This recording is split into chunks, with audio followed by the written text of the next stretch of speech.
The Books Galaxy. The Scarlet Plague. 1.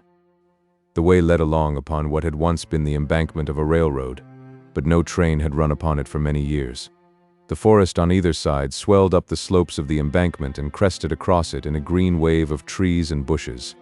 The trail was as narrow as a man's body and was no more than a wild animal runway. Occasionally, a piece of rusty iron, showing through the forest mold, advertised that the rail and the ties still remained. In one place, a 10-inch tree, bursting through at a connection, had lifted the end of a rail clearly into view. The tie had evidently followed the rail, held to it by the spike long enough for its bed to be filled with gravel and rotten leaves, so that now the crumbling rotten timber thrust itself up at a curious slant. Old as the road was, it was manifest that it had been of the monorail type. An old man and a boy traveled along this runway. They moved slowly, for the old man was very old. A touch of palsy made his movements tremulous, and he leaned heavily upon his staff. A rude skullcap of goatskin protected his head from the sun. From beneath this fell a scant fringe of stained and dirty white hair. A visor, ingeniously made from a large leaf, shielded his eyes, and from under this he peered at the way of his feet on the trail. His beard, which should have been snow-white but which showed the same weather wear and camp stain as his hair, fell nearly to his waist in a great tangled mass. About his chest and shoulders hung a single, mangy garment of goatskin. His arms and legs, withered and skinny, betokened extreme age, as well as did their sunburn and scars and scratches betoken long years of exposure to the elements.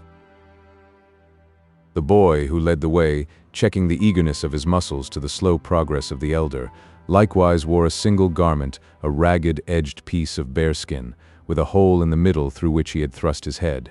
He could not have been more than 12 years old. Tucked coquettishly over one ear was the freshly severed tail of a pig. In one hand he carried a medium-sized bow and an arrow. On his back was a quiver full of arrows. From a sheath hanging about his neck on a thong, projected the battered handle of a hunting knife. He was as brown as a berry and walked softly, with almost a cat-like tread. In marked contrast with his sunburned skin were his eyes, blue, deep blue, but keen and sharp as a pair of gimlets. They seemed to bore into aft about him in a way that was habitual.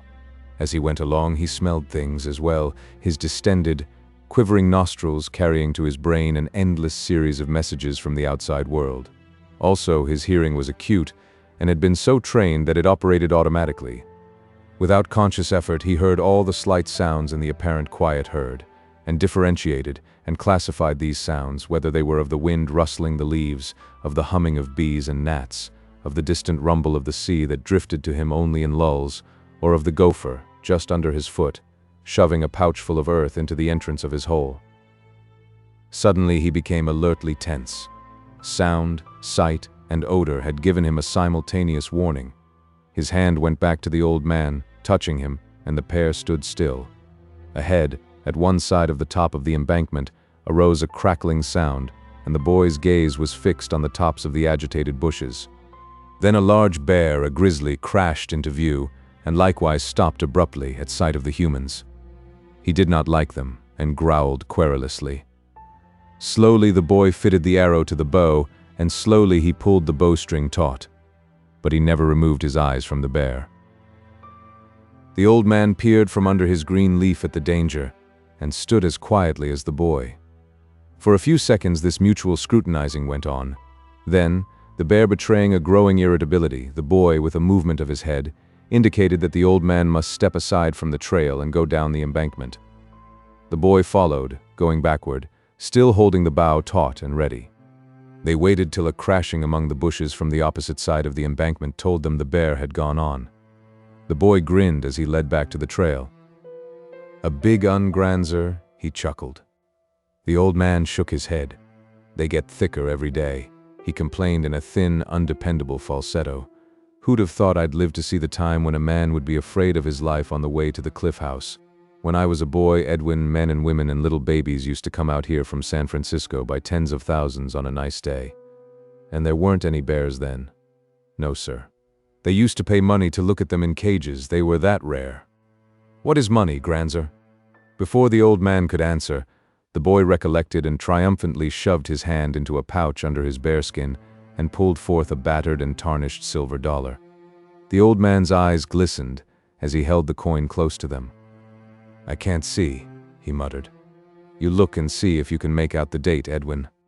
The boy laughed. "You're a great granzer," he cried delightedly. "Always making believe them little marks mean something." The old man manifested an accustomed chagrin as he brought the coin back again close to his own eyes. 2012, he shrilled, and then fell to cackling grotesquely. That was the year Morgan V was appointed President of the United States by the Board of Magnates. It must have been one of the last coins minted, for the Scarlet Death came in 2013. Lord, think of it. 60 years ago, and I am the only person alive today that lived in those times. Where did you find it, Edwin? The boy, who had been regarding him with the tolerant curiousness one accords to the prattlings of the feeble-minded, answered promptly. "I got it off of Hoo-Hoo. He found it when we was herding goats down near San Jose last spring. Hoo-Hoo said it was money. Ain't you hungry, Granzer?" The ancient caught his staff in a tighter grip and urged along the trail, his old eyes shining greedily. "I hope Hairlips found a crab. Or two," he mumbled. "They're good eating, crabs, mighty good eating when you've no more teeth and you've got grandsons that love their old grandsire and make a point of catching crabs for him. When I was a boy." But Edwin, suddenly stopped by what he saw, was drawing the bowstring on a fitted arrow. He had paused on the brink of a crevasse in the embankment. An ancient culvert had here washed out, and the stream, no longer confined, had cut a passage through the fill. On the opposite side, the end of a rail projected and overhung. It showed rustily through the creeping vines which overran it. Beyond, crouching by a bush, a rabbit looked across at him in trembling hesitancy. Fully 50 feet was the distance, but the arrow flashed true, and the transfixed rabbit, crying out in sudden fright and hurt, struggled painfully away into the brush. The boy himself was a flash of brown skin and flying fur as he bounded down the steep wall of the gap and up the other side. His lean muscles were springs of steel that released into graceful and efficient action. 100 feet beyond, in a tangle of bushes, he overtook the wounded creature, knocked its head on a convenient tree trunk, and turned it over to Granzer to carry. "Rabbit is good, very good," the ancient quavered. "But when it comes to a toothsome delicacy, I prefer crab, when I was a boy." "Why do you say so much that ain't got no sense?" Edwin impatiently interrupted the other's threatened garrulousness. The boy did not exactly utter these words, but something that remotely resembled them and that was more guttural and explosive and economical of qualifying phrases. His speech showed distant kinship with that of the old man, and the latter's speech was approximately an English that had gone through a bath of corrupt usage. "What I want to know," Edwin continued, "is why you call crab toothsome delicacy? Crab is crab, ain't it? No one I never heard calls it such funny things." The old man sighed but did not answer, and they moved on in silence. The surf grew suddenly louder as they emerged from the forest upon a stretch of sand dunes bordering the sea. A few goats were browsing among the sandy hillocks, and a skin-clad boy, aided by a wolfish-looking dog that was only faintly reminiscent of a collie, was watching them. Mingled with the roar of the surf was a continuous deep-throated barking or bellowing which came from a cluster of jagged rocks 100 yards out from shore. Here huge sea lions hauled themselves up to lie in the sun or battle with one another. In the immediate foreground arose the smoke of a fire, tended by a third savage-looking boy. Crouched near him were several wolfish dogs similar to the one that guarded the goats. The old man accelerated his pace, sniffing eagerly as he neared the fire.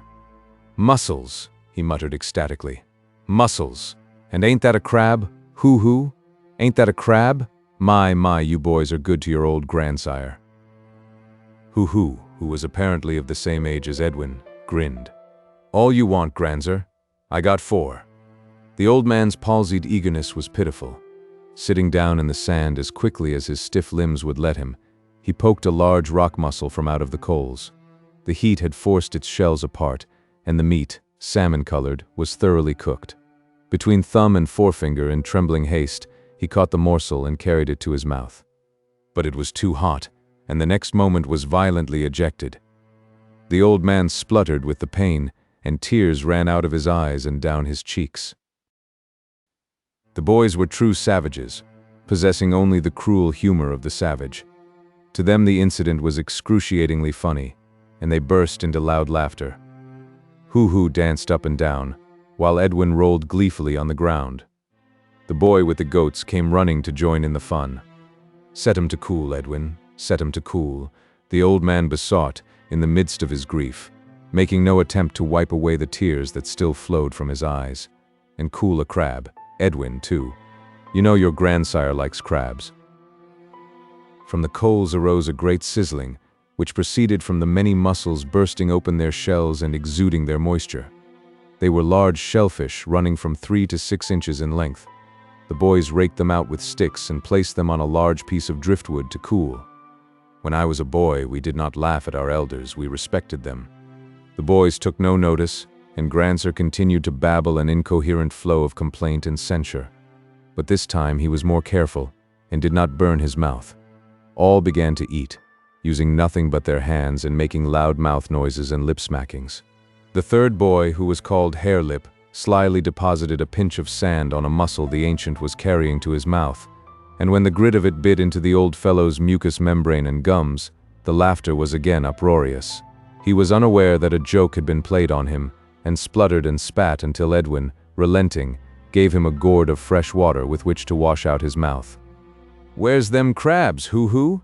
Edwin demanded. Grandsir set upon having a snack. Again Grandsir's eyes burned with greediness as a large crab was handed to him. It was a shell with legs and all complete, but the meat had long since departed. With shaky fingers and babblings of anticipation, the old man broke off a leg and found it filled with emptiness. "The crabs, Hoo-Hoo?" he wailed. "The crabs? I was fooling Grandsir. They ain't no crabs. I never found one." The boys were overwhelmed with delight at sight of the tears of senile disappointment that dribbled down the old man's cheeks. Then, unnoticed, Hoo-Hoo replaced the empty shell with a fresh-cooked crab. Already dismembered, from the cracked legs the white meat sent forth a small cloud of savory steam. This attracted the old man's nostrils, and he looked down in amazement. The change of his mood to one of joy was immediate. He snuffled and muttered and mumbled, making almost a croon of delight as he began to eat. Of this the boys took little notice, for it was an accustomed spectacle. Nor did they notice his occasional exclamations and utterances of phrases which meant nothing to them, as, for instance, when he smacked his lips and champed his gums while muttering, "Mayonnaise! Just think mayonnaise, and it's 60 years since the last was ever made. 2 generations and never a smell of it. Why, in those days it was served in every restaurant with crab." When he could eat no more, the old man sighed, wiped his hands on his naked legs, and gazed out over the sea. With the content of a full stomach, he waxed reminiscent. "To think of it, I've seen this beach alive with men, women, and children on a pleasant Sunday, and there weren't any bears to eat them up either. And right up there on the cliff was a big restaurant where you could get anything you wanted to eat. 4 million people lived in San Francisco then. And now, in the whole city and county, there aren't 40 all told. And out there on the sea were ships and ships always to be seen, going in for the Golden Gate or coming out. And airships in the air, dirigibles and flying machines. They could travel 200 miles an hour.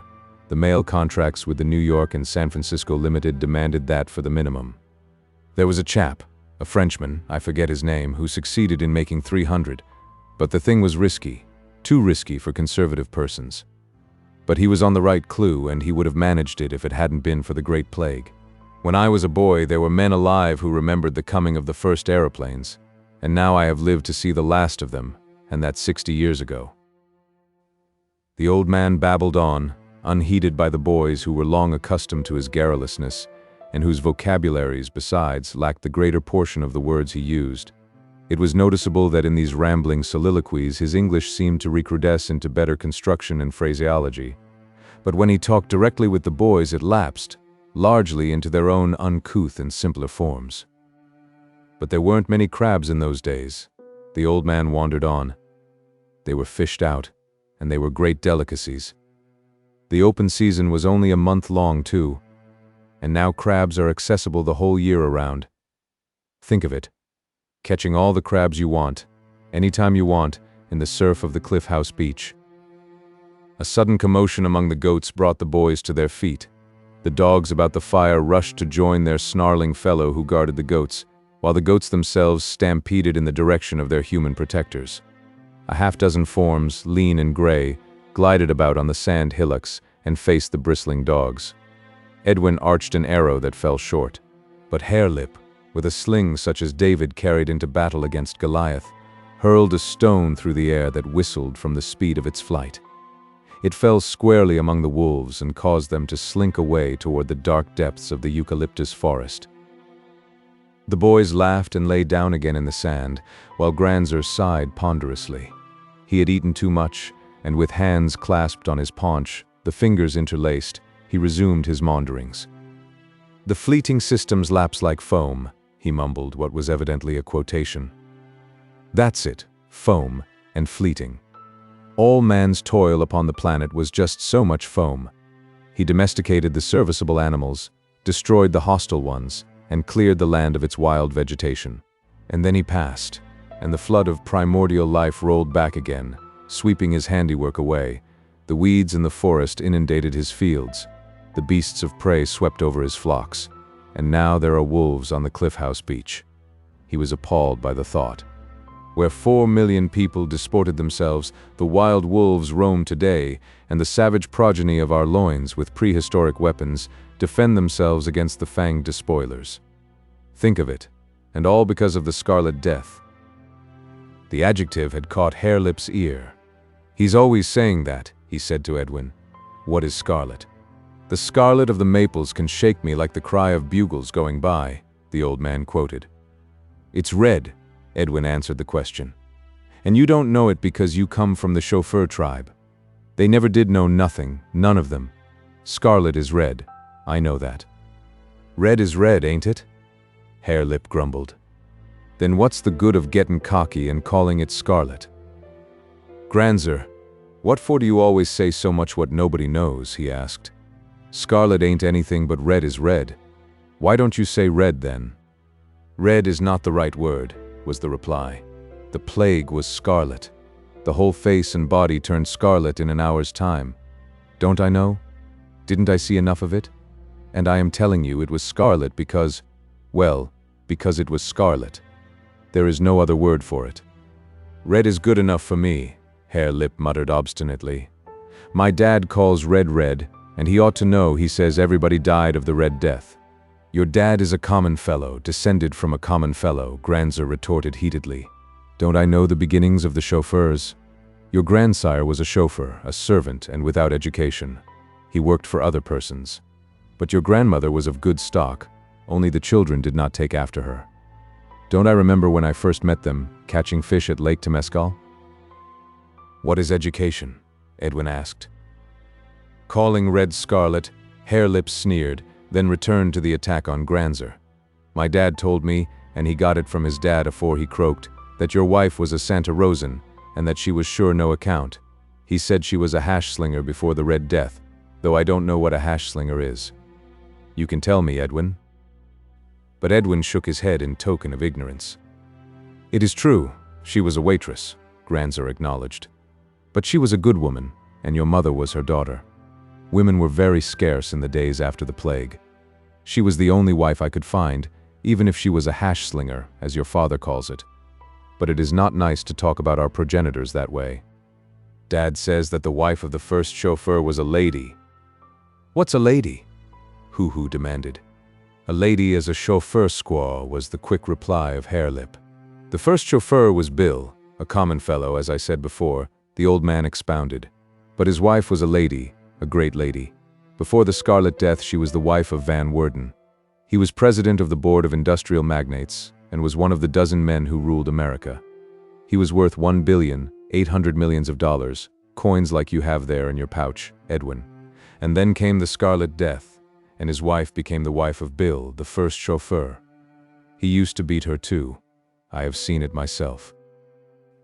Hoo-Hoo, lying on his stomach and idly digging his toes in the sand, cried out and investigated first his toenail and next the small hole he had dug. The other two boys joined him, excavating the sand rapidly with their hands till there lay 3 skeletons exposed.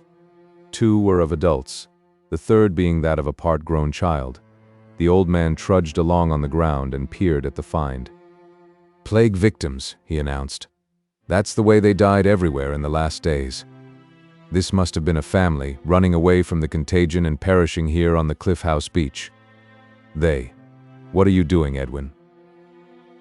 This question was asked in sudden dismay, as Edwin, using the back of his hunting knife, began to knock out the teeth from the jaws of one of the skulls. "Going to string 'em," was the response. The 3 boys were now hard at it, and quite a knocking and hammering arose, in which Granzer babbled on unnoticed. "You are true savages. Already has begun the custom of wearing human teeth. In another generation you will be perforating your noses and ears and wearing ornaments of bone and shell. I know. The human race is doomed to sink back farther and farther into the primitive night ere again it begins its bloody climb upward to civilization. When we increase and feel the lack of room, we will proceed to kill one another.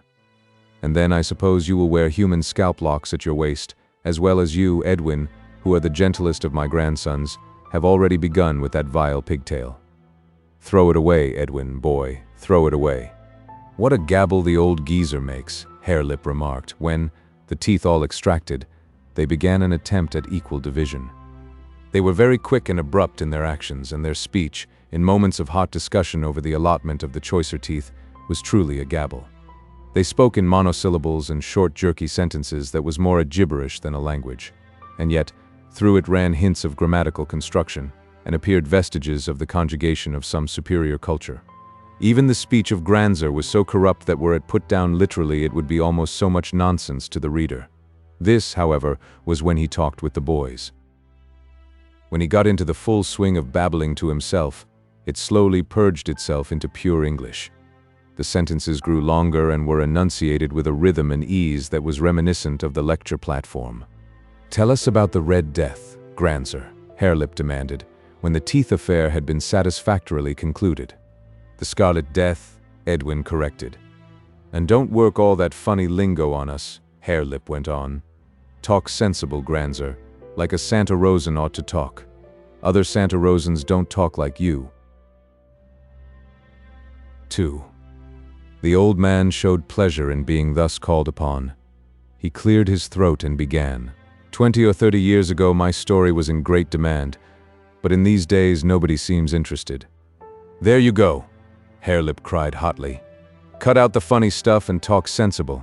What's interested? You talk like a baby that don't know how." "Let him alone," Edwin urged, "or he'll get mad and won't talk at all.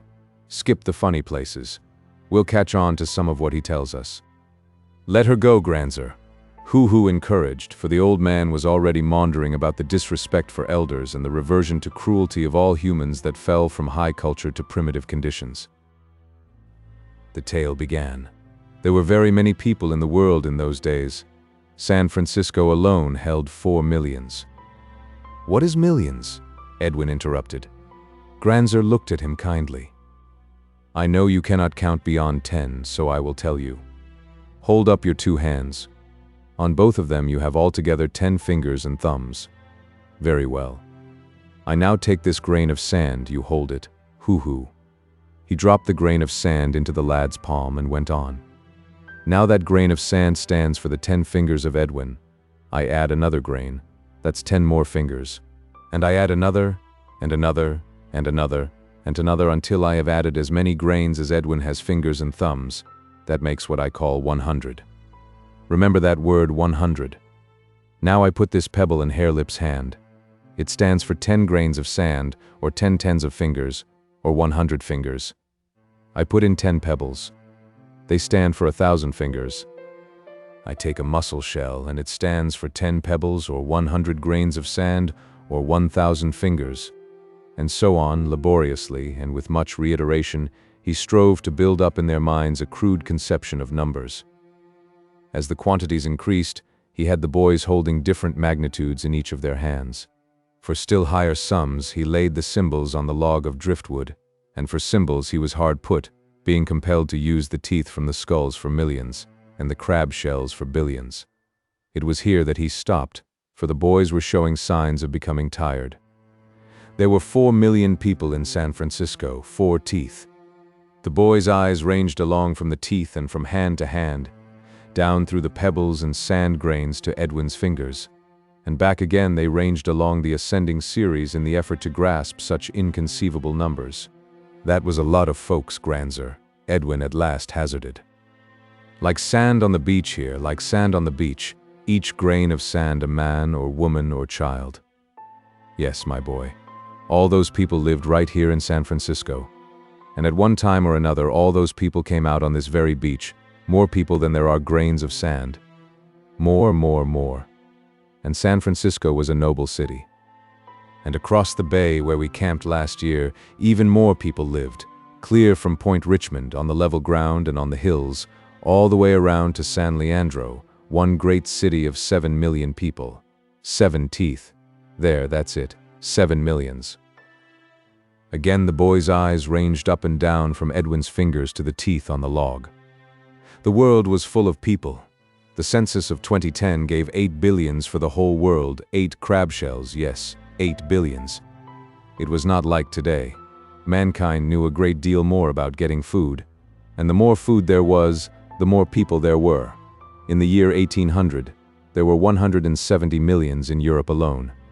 100 years later, a grain of sand, hoo-hoo.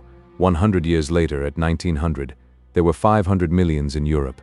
5 grains of sand, hoo-hoo, and this one tooth. This shows how easy was the getting of food and how men increased. And in the year 2000, there were 1,500 millions in Europe.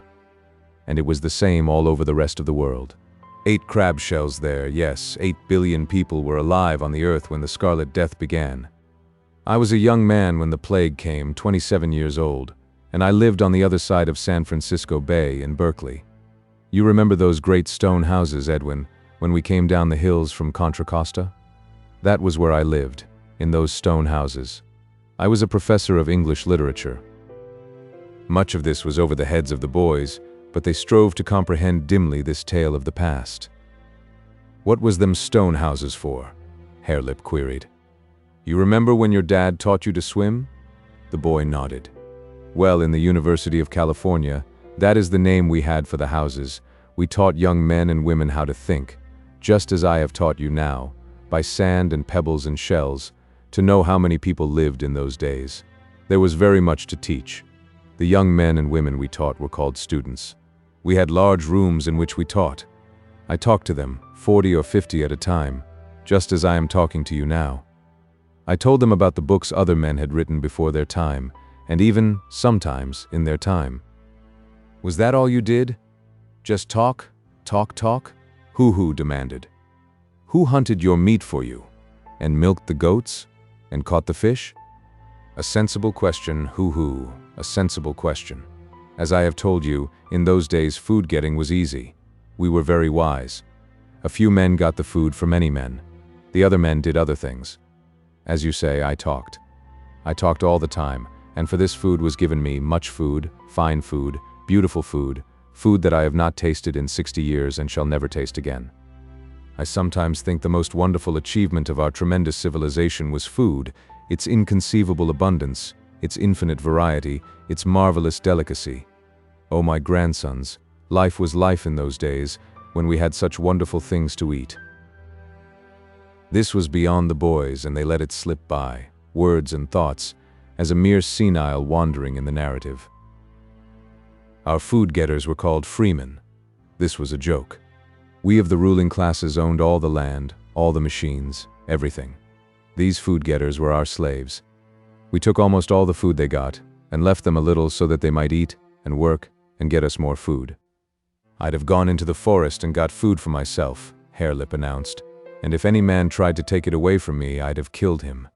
The old man laughed.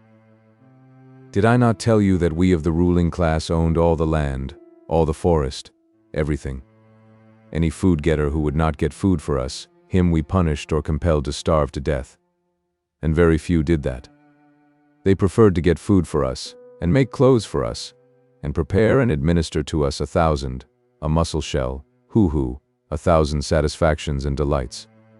And I was Professor Smith in those days, Professor James Howard Smith. And my lecture courses were very popular, that is, very many of the young men and women liked to hear me talk about the books other men had written.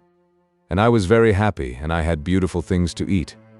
And my hands were soft, because I did no work with them, and my body was clean all over and dressed in the softest garments. He surveyed his mangy goatskin with disgust. We did not wear such things in those days. Even the slaves had better garments, and we were most clean.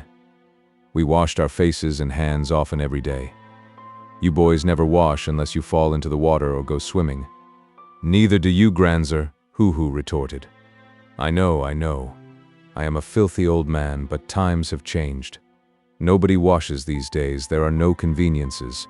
It is 60 years since I have seen a piece of soap.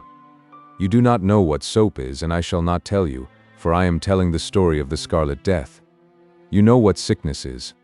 We called it a disease. Very many of the diseases came from what we called germs. Remember that word, germs.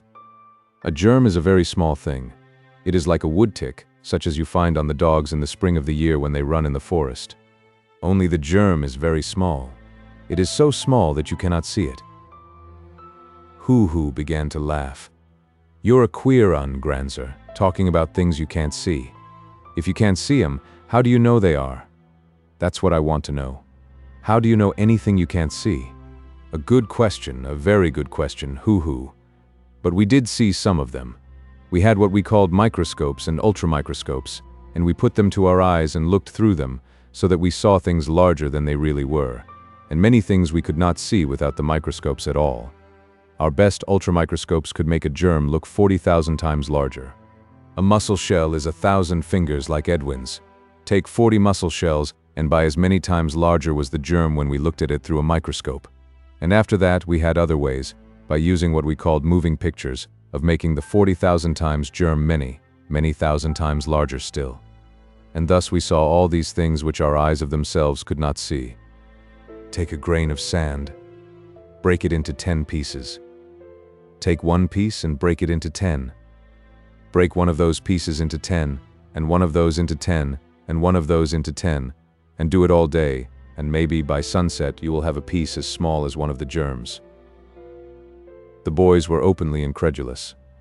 Harelip sniffed and sneered, and Hoo-Hoo snickered until Edwin nudged them to be silent. The wood tick sucks the blood of the dog, but the germ, being so very small, goes right into the blood of the body, and there it has many children. In those days there would be as many as 1 billion, a crab shell, please, as many as that crab shell in one man's body. We called germs microorganisms. When a few million or 1 billion of them were in a man, in all the blood of a man, he was sick. These germs were a disease. There were many different kinds of them, more different kinds than there are grains of sand on this beach. We knew only a few of the kinds. The microorganic world was an invisible world, a world we could not see, and we knew very little about it. Yet we did know something. There was the Bacillus anthracis. There was the Micrococcus. There was the Bacterium termo and the Bacterium lactis. That's what turns the goat milk sour even to this day, Harelip. And there were Schizomycetes without end. And there were many others. Here the old man launched into a disquisition on germs and their natures, using words and phrases of such extraordinary length and meaninglessness, that the boys grinned at one another and looked out over the deserted ocean till they forgot the old man was babbling on. But the Scarlet Death, Granzer, Edwin at last suggested.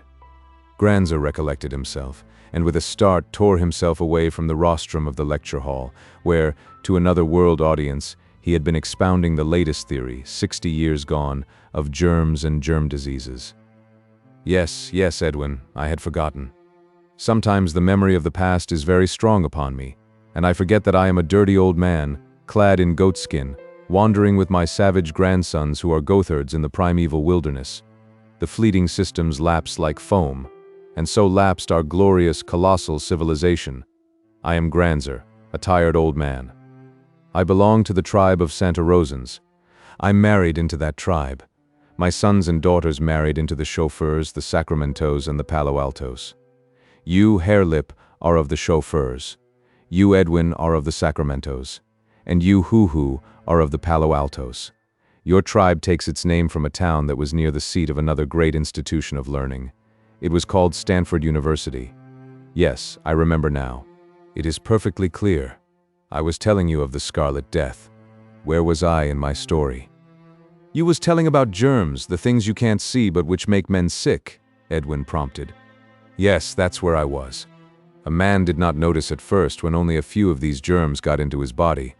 But each germ broke in half and became 2 germs, and they kept doing this very rapidly so that in a short time there were many millions of them in the body. Then the man was sick. He had a disease, and the disease was named after the kind of a germ that was in him. It might be measles, it might be influenza, it might be yellow fever, it might be any of thousands and thousands of diseases. Now this is the strange thing about these germs. There were always new ones coming to live in men's bodies. Long and long and long ago, when there were only a few men in the world, there were few diseases. But as men increased and lived closely together in great cities and civilizations, new diseases arose, new kinds of germs entered their bodies. Thus were countless millions and billions of human beings killed. And the more thickly men packed together, the more terrible were the new diseases that came to be. Long before my time, in the Middle Ages, there was the Black Plague that swept across Europe. It swept across Europe many times. There was tuberculosis that entered into men wherever they were thickly packed. 100 years before my time there was the bubonic plague, and in Africa was the sleeping sickness. The bacteriologists fought all these sicknesses and destroyed them, just as you boys fight the wolves away from your goats, or squash the mosquitoes that light on you. The bacteriologists. But Granzer, what is a what you call it? Edwin interrupted. You, Edwin, are a goatherd. Your task is to watch the goats. You know a great deal about goats. A bacteriologist watches germs. That's his task, and he knows a great deal about them. So, as I was saying, the bacteriologists fought with the germs and destroyed them sometimes. There was leprosy, a horrible disease. 100 years before I was born, the bacteriologists discovered the germ of leprosy. They knew all about it. They made pictures of it. I have seen those pictures, but they never found a way to kill it. But in 1984, there was the Pantoblast Plague, a disease that broke out in a country called Brazil and that killed millions of people. But the bacteriologists found it out and found the way to kill it, so that the Pantoblast Plague went no farther. They made what they called a serum, which they put into a man's body and which killed the Pantoblast germs without killing the man. And in 1910, there was pellagra, and also the hookworm. These were easily killed by the bacteriologists. But in 1947 there arose a new disease that had never been seen before.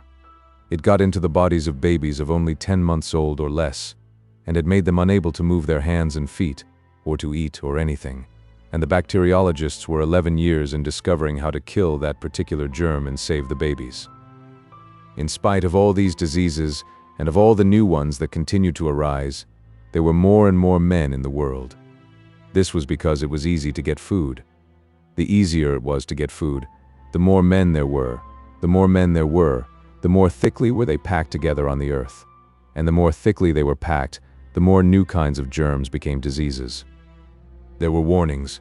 Soldervetsky, as early as 1929, told the bacteriologists that they had no guarantee against some new disease, 1,000 times more deadly than any they knew, arising and killing by the hundreds of millions and even by the billion.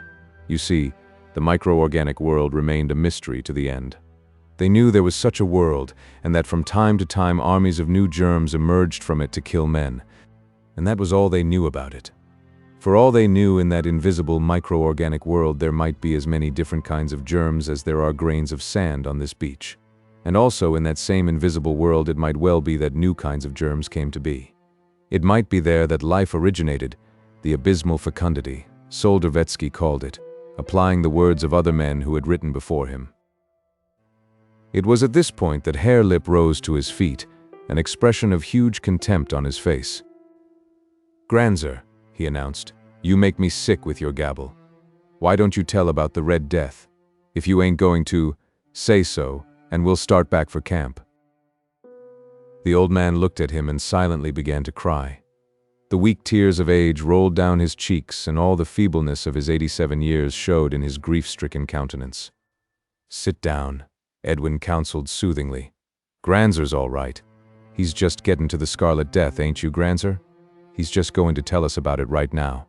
Sit down, Harelip. Go ahead, Granzer.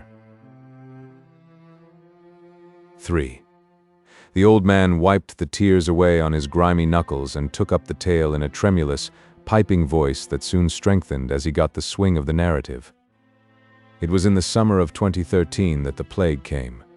I was 27 years old, and well do I remember it. Wireless dispatches. Harelip spat loudly his disgust, and Granzer hastened to make amends. We talked through the air in those days, thousands and thousands of miles, and the word came of a strange disease that had broken out in New York. There were 17 millions of people living then in that noblest city of America. Nobody thought anything about the news.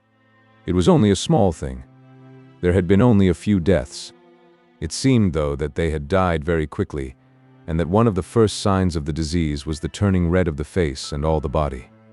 Within 24 hours came the report of the first case in Chicago, and on the same day it was made public that London, the greatest city in the world next to Chicago, had been secretly fighting the plague for 2 weeks and censoring the news dispatches, that is, not permitting the word to go forth to the rest of the world that London had the plague. It looked serious, but we in California, like everywhere else, were not alarmed.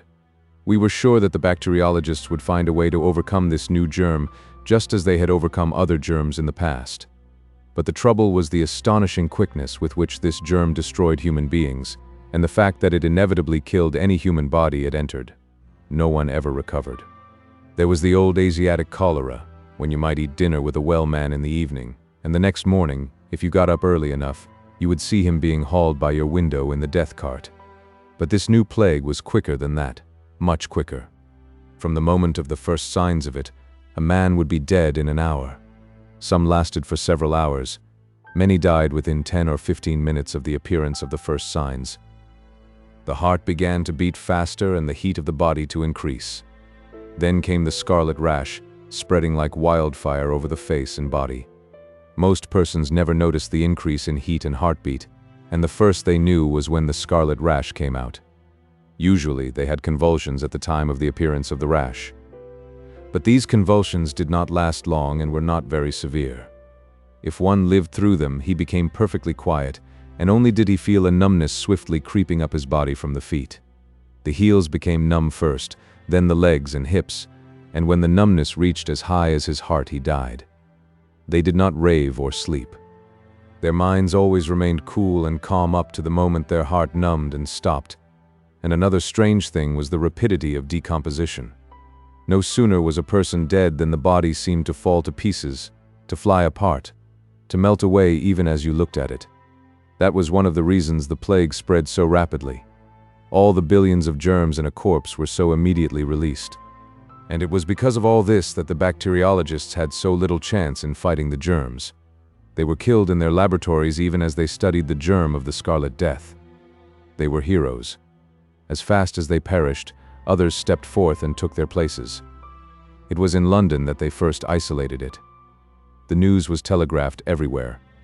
Trask was the name of the man who succeeded in this, but within 30 hours he was dead. Then came the struggle in all the laboratories to find something that would kill the plague germs. All drugs failed. You see, the problem was to get a drug, or serum, that would kill the germs in the body and not kill the body. They tried to fight it with other germs, to put into the body of a sick man germs that were the enemies of the plague germs. And you can't see these germ things, Granzer, Harelip objected, and here you gabble about them as if they was anything, when they're nothing at all. Anything you can't see, ain't, that's what. Fighting things that ain't with things that ain't. They must have been all fools in them days. That's why they croaked. I ain't going to believe in such rot, I tell you that. Granzer promptly began to weep, while Edwin hotly took up his defense. Look here, Harelip. You believe in lots of things you can't see. Harelip shook his head. You believe in dead men walking about. You never seen one dead man walk about. I tell you I seen 'em last winter when I was wolf hunting with Dad. Well, you always spit when you cross running water, Edwin challenged. That's to keep off bad luck, was Harelip's defense. You believe in bad luck? Sure. And you ain't never seen bad luck, Edwin concluded triumphantly. You're just as bad as Granzer and his germs. You believe in what you don't see. Go on, Granzer. Harelip, crushed by this metaphysical defeat, remained silent, and the old man went on. Often and often, though this narrative must not be clogged by the details, was Granzer's tale interrupted while the boys squabbled among themselves. Also, among themselves, they kept up a constant, low-voiced exchange of explanation and conjecture, as they strove to follow the old man into his unknown and vanished world. The Scarlet Death broke out in San Francisco. The first death came on a Monday morning. By Thursday, they were dying like flies in Oakland and San Francisco. They died everywhere, in their beds, at their work, walking along the street. It was on Tuesday that I saw my first death, Miss Colbran, one of my students, sitting right there before my eyes in my lecture room. I noticed her face while I was talking. It had suddenly turned scarlet. I ceased speaking and could only look at her, for the first fear of the plague was already on all of us, and we knew that it had come. The young women screamed and ran out of the room. So did the young men run out, all but two. Miss Colbran's convulsions were very mild and lasted less than a minute. One of the young men fetched her a glass of water. She drank only a little of it and cried out, "My feet. All sensation has left them." After a minute she said, "I have no feet. I am unaware that I have any feet, and my knees are cold. I can scarcely feel that I have knees." She lay on the floor, a bundle of notebooks under her head, and we could do nothing. The coldness and the numbness crept up past her hips to her heart, and when it reached her heart, she was dead. In 15 minutes, by the clock I timed it, she was dead. There, in my own classroom, dead. And she was a very beautiful, strong, healthy young woman. And from the first sign of the plague to her death, only 15 minutes elapsed. That will show you how swift was the Scarlet Death. Yet in those few minutes I remained with the dying woman in my classroom, the alarm had spread over the university, and the students, by thousands, all of them, had deserted the lecture room and laboratories.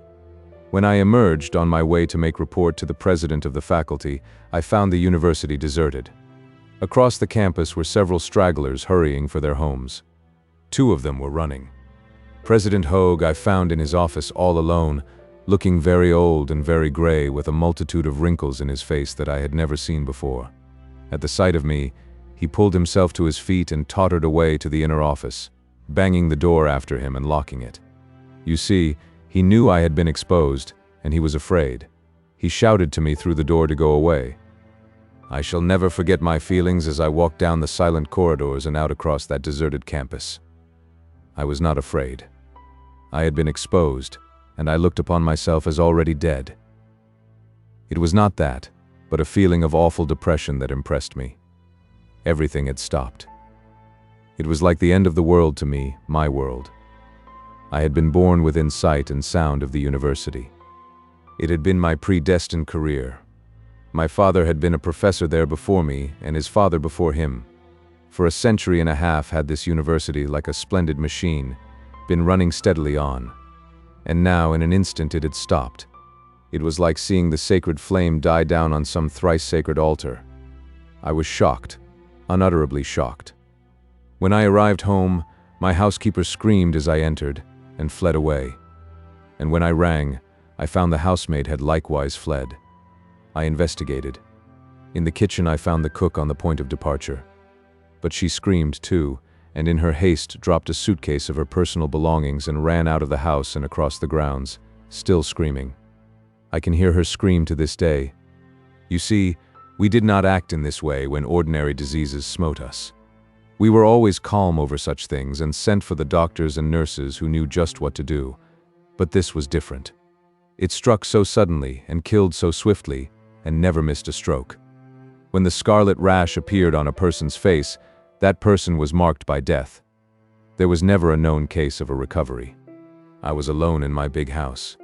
As I have told you often before, in those days we could talk with one another over wires or through the air. The telephone bell rang, and I found my brother talking to me. He told me that he was not coming home for fear of catching the plague from me, and that he had taken our two sisters to stop at Professor Bacon's home. He advised me to remain where I was and wait to find out whether or not I had caught the plague. To all of this I agreed, staying in my house and for the first time in my life attempting to cook. And the plague did not come out on me. By means of the telephone I could talk with whomsoever I pleased and get the news. Also, there were the newspapers, and I ordered all of them to be thrown up to my door so that I could know what was happening with the rest of the world. New York City and Chicago were in chaos, and what happened with them was happening in all the large cities. A third of the New York police were dead. Their chief was also dead, likewise the mayor. All law and order had ceased. The bodies were lying in the streets unburied. All railroads and vessels carrying food and such things into the great city had ceased runnings, and mobs of the hungry poor were pillaging the stores and warehouses. Murder and robbery and drunkenness were everywhere. Already the people had fled from the city by millions, at first the rich in their private motor cars and dirigibles, and then the great mass of the population, on foot, carrying the plague with them, themselves starving and pillaging the farmers and all the towns and villages on the way. The man who sent this news, the wireless operator, was alone with his instrument on the top of a lofty building. The people remaining in the city, he estimated them at several 100,000, had gone mad from fear and drink, and on all sides of him great fires were raging. He was a hero, that man who stayed by his post, an obscure newspaperman most likely. For 24 hours, he said, no transatlantic airships had arrived, and no more messages were coming from England. He did state, though, that a message from Berlin that's in Germany announced that Hofmeier, a bacteriologist of the Metchnikoff school, had discovered the serum for the plague. That was the last word, to this day, that we of America ever received from Europe. If Hofmeier discovered the serum, it was too late, or otherwise, long ere this, explorers from Europe would have come looking for us. We can only conclude that what happened in America happened in Europe, and that, at the best, some several score may have survived the Scarlet Death on that whole continent. For one day longer the dispatches continued to come from New York. Then they too ceased. The man who had sent them, perched in his lofty building, had either died of the plague or been consumed in the great conflagrations he had described as raging around him. And what had occurred in New York had been duplicated in all the other cities. It was the same in San Francisco, and Oakland, and Berkeley. By Thursday the people were dying so rapidly that their corpses could not be handled, and dead bodies lay everywhere. Thursday night the panic outrush for the country began. Imagine, my grandsons, people, thicker than the salmon run you have seen on the Sacramento River, pouring out of the cities by millions, madly over the country, in vain attempt to escape the ubiquitous death. You see, they carried the germs with them. Even the airships of the rich, fleeing from mountain and desert fastnesses, carried the germs. Hundreds of these airships escaped to Hawaii, and not only did they bring the plague with them, but they found the plague already there before them. This we learned by the dispatches, until all order in San Francisco vanished, and there were no operators left at their posts to receive or send. It was amazing, astounding, this loss of communication with the world. It was exactly as if the world had ceased, been blotted out. For 60 years that world has no longer existed for me. I know there must be such places as New York, Europe, Asia, and Africa, but not one word has been heard of them, not in 60 years. With the coming of the Scarlet Death, the world fell apart, absolutely, irretrievably. 10,000 years of culture and civilization passed in the twinkling of an eye, lapsed like foam. I was telling about the airships of the rich. They carried the plague with them, and no matter where they fled, they died. I never encountered but one survivor of any of them, Mungerson. He was afterwards a Santa Rosan, and he married my eldest daughter. He came into the tribe 8 years after the plague. He was then 19 years old, and he was compelled to wait 12 years more before he could marry. You see, there were no unmarried women, and some of the older daughters of the Santa Rosans were already bespoken. So he was forced to wait until my Mary had grown to 16 years. It was his son, Gimp Leg, who was killed last year by the mountain lion. Mungerson was 11 years old at the time of the plague. His father was one of the industrial magnates, a very wealthy, powerful man. It was on his airship, the Condor, that they were fleeing with all the family for the wilds of British Columbia, which is far to the north of here. But there was some accident, and they were wrecked near Mount Shasta. You have heard of that mountain. It is far to the north. The plague broke out amongst them, and this boy of 11 was the only survivor. For 8 years he was alone, wandering over a deserted land and looking vainly for his own kind. And at last, traveling south, he picked up with us, the Santa Rosans. But I am ahead of my story. When the great exodus from the cities around San Francisco Bay began, and while the telephones were still working, I talked with my brother. I told him this flight from the cities was insanity, that there were no symptoms of the plague in me, and that the thing for us to do was to isolate ourselves and our relatives in some safe place. We decided on the chemistry building at the university, and we planned to lay in a supply of provisions, and by force of arms to prevent any other persons from forcing their presence upon us after we had retired to our refuge. All this being arranged, my brother begged me to stay in my own house for at least 24 hours more, on the chance of the plague developing in me. To this I agreed, and he promised to come for me next day. We talked on over the details of the provisioning and the defending of the chemistry building until the telephone died. It died in the midst of our conversation. That evening there were no electric lights, and I was alone in my house in the darkness.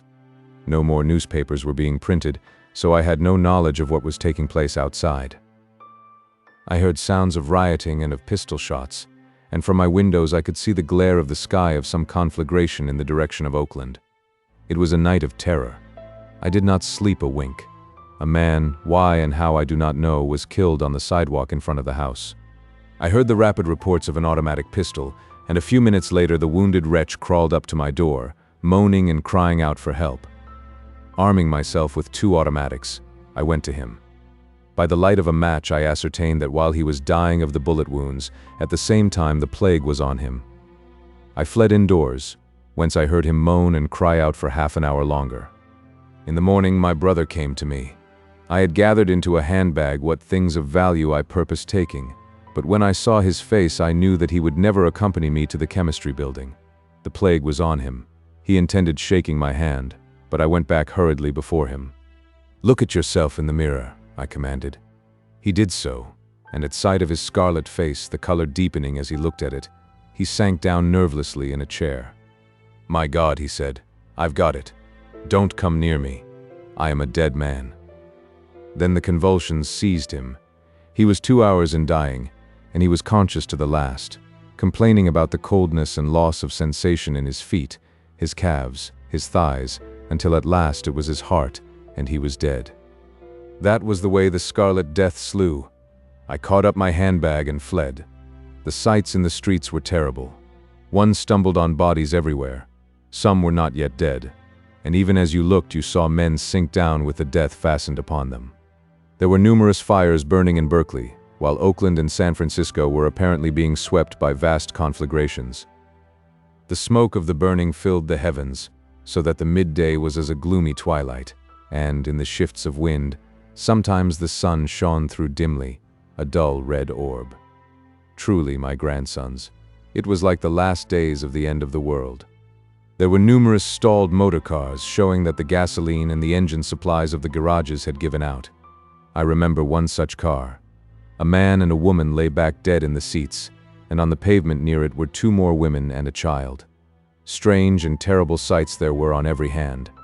People slipped by silently, furtively, like ghosts, white-faced women carrying infants in their arms, fathers leading children by the hand, singly, and in couples and in families, all fleeing out of the city of death. Some carried supplies of food, others blankets and valuables, and there were many who carried nothing. There was a grocery store, a place where food was sold. The man to whom it belonged, I knew him well. A quiet, sober but stupid and obstinate fellow was defending it. The windows and doors had been broken in, but he, inside, hiding behind a counter, was discharging his pistol at a number of men on the sidewalk who were breaking in. In the entrance were several bodies of men, I decided, whom he had killed earlier in the day. Even as I looked on from a distance, I saw one of the robbers break the windows of the adjoining store, a place where shoes were sold, and deliberately set fire to it. I did not go to the groceryman's assistance. The time for such acts had already passed. Civilization was crumbling, and it was each for himself. 4. I went away hastily, down a cross street, and at the first corner I saw another tragedy. 2 men of the working class had caught a man and a woman with 2 children, and were robbing them. I knew the man by sight, though I had never been introduced to him. He was a poet whose verses I had long admired. Yet I did not go to his help, for at the moment I came upon the scene there was a pistol shot, and I saw him sinking to the ground.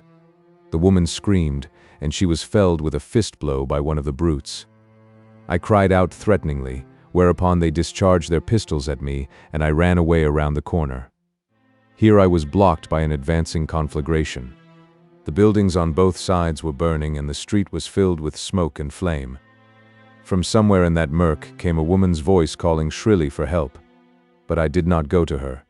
A man's heart turned to iron amid such scenes, and one heard all too many appeals for help.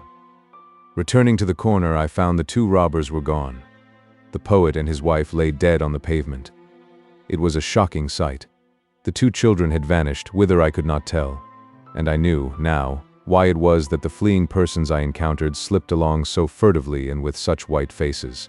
In the midst of our civilization, down in our slums and labor ghettos, we had bred a race of barbarians, of savages, and now, in the time of our calamity, they turned upon us like the wild beasts they were and destroyed us. And they destroyed themselves as well. They inflamed themselves with strong drink and committed 1,000 atrocities, quarreling and killing one another in the general madness. One group of working men I saw, of the better sort, who had banded together and, with their women and children in their midst, the sick and aged in litters and being carried, and with a number of horses pulling a truckload of provisions, they were fighting their way out of the city. They made a fine spectacle as they came down the street through the drifting smoke, though they nearly shot me when I first appeared in their path. As they went by, one of their leaders shouted out to me in apologetic explanation. He said they were killing the robbers and looters on sight, and that they had thus banded together as the only means by which to escape the prowlers. It was here that I saw for the first time what I was soon to see so often. One of the marching men had suddenly shown the unmistakable mark of the plague. Immediately those about him drew away, and he, without a remonstrance, stepped out of his place to let them pass on. A woman, most probably his wife, attempted to follow him. She was leading a little boy by the hand. But the husband commanded her sternly to go on, while others laid hands on her and restrained her from following him. This I saw, and I saw the man also, with his scarlet blaze of face, step into a doorway on the opposite side of the street. I heard the report of his pistol, and saw him sink lifeless to the ground. After being turned aside twice again by advancing fires, I succeeded in getting through to the university. On the edge of the campus I came upon a party of university folk who were going in the direction of the chemistry building.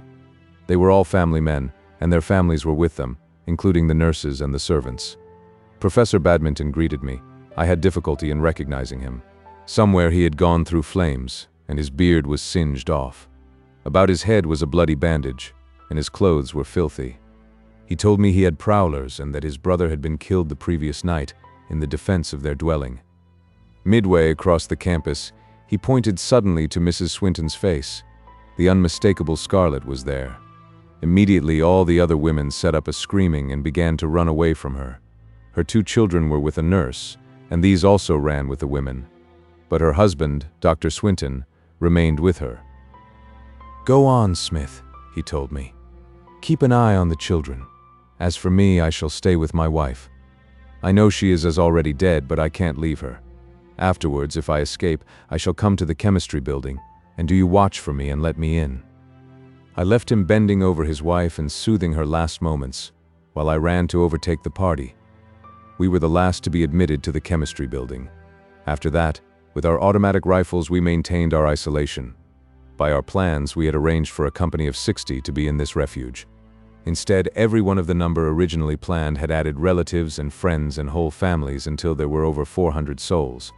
But the chemistry building was large, and standing by itself, was in no danger of being burned by the great fires that raged everywhere in the city.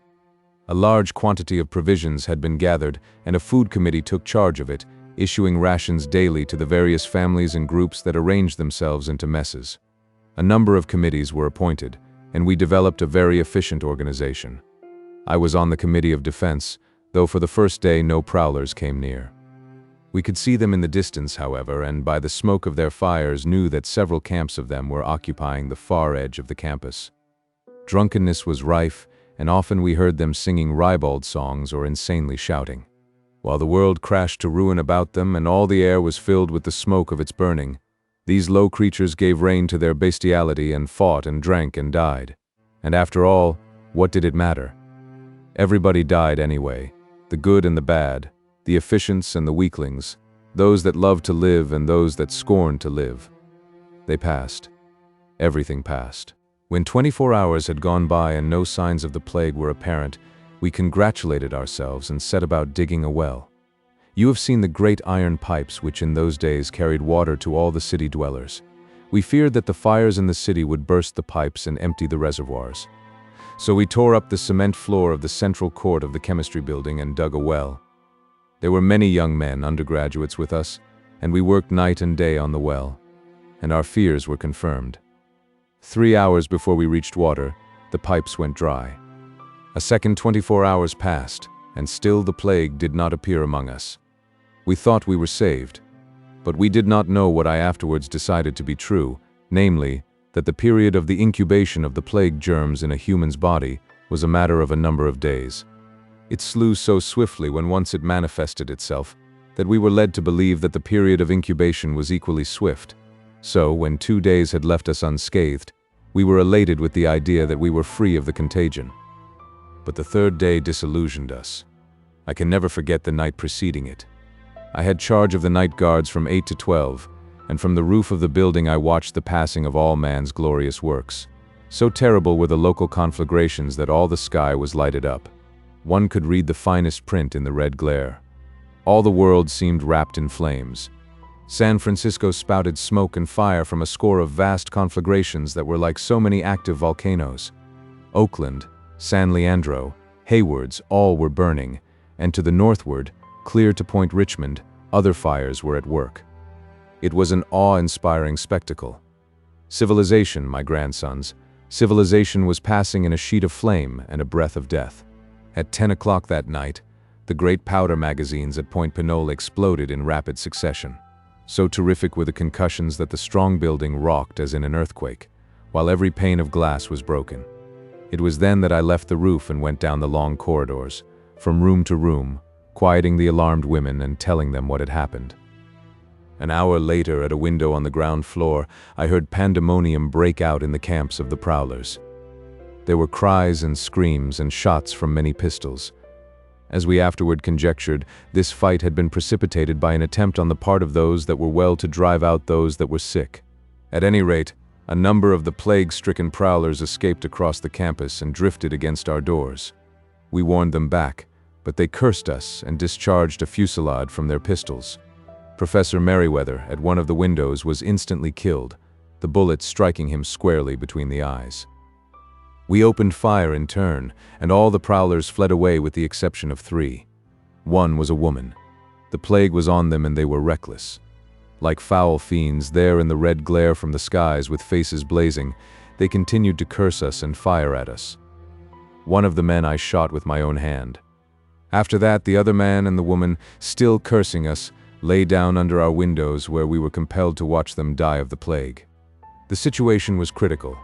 The explosions of the powder magazines had broken all the windows of the chemistry building, so that we were exposed to the germs from the corpses. The sanitary committee was called upon to act, and it responded nobly. 2 men were required to go out and remove the corpses, and this meant the probable sacrifice of their own lives, for, having performed the task, they were not to be permitted to re-enter the building. One of the professors, who was a bachelor, and one of the undergraduates volunteered. They bade goodbye to us and went forth. They were heroes. They gave up their lives that 400 others might live. After they had performed their work, they stood for a moment at a distance, looking at us wistfully. Then they waved their hands in farewell and went away slowly across the campus toward the burning city. And yet it was all useless. The next morning, the first one of us was smitten with the plague, a little nurse girl in the family of Professor Stout. It was no time for weak-kneed, sentimental policies. On the chance that she might be the only one, we thrust her forth from the building and commanded her to be gone. She went away slowly across the campus, wringing her hands and crying pitifully. We felt like brutes, but what were we to do? There were 400 of us, and individuals had to be sacrificed. In one of the laboratories, 3 families had domiciled themselves, and that afternoon we found among them no less than 4 corpses and 7 cases of the plague in all its different stages. Then it was that the horror began. Leaving the dead lie, we forced the living ones to segregate themselves in another room. The plague began to break out among the rest of us, and as fast as the symptoms appeared, we sent the stricken ones to these segregated rooms. We compelled them to walk there by themselves, so as to avoid laying hands on them. It was heartrending. But still the plague raged among us, and room after room was filled with the dead and dying. And so we who were yet clean retreated to the next floor and to the next, before this sea of the dead, that, room by room and floor by floor, inundated the building. The place became a charnel house, and in the middle of the night the survivors fled forth, taking nothing with them except arms and ammunition and a heavy store of tinned foods. We camped on the opposite side of the campus from the prowlers and, while some stood guard, others of us volunteered to scout into the city in quest of horses, motor cars, carts and wagons, or anything that would carry our provisions and enable us to emulate the banded workingmen I had seen fighting their way out to the open country. I was one of these scouts, and Dr. Hoyle, remembering that his motor car had been left behind in his home garage, told me to look for it. We scouted in pairs, and Dombey, a young undergraduate, accompanied me. We had to cross half a mile of the residence portion of the city to get to Dr. Hoyle's home. Here the buildings stood apart, in the midst of trees and grassy lawns, and here the fires had played freaks, burning whole blocks, skipping blocks and often skipping a single house in a block. And here, too, the prowlers were still at their work. We carried our automatic pistols openly in our hands, and looked desperate enough, forsooth, to keep them from attacking us. But at Dr. Hoyle's house the thing happened. Untouched by fire, even as we came to it the smoke of flames burst forth.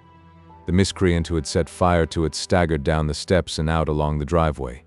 Sticking out of his coat pockets were bottles of whiskey, and he was very drunk. My first impulse was to shoot him, and I have never ceased regretting that I did not.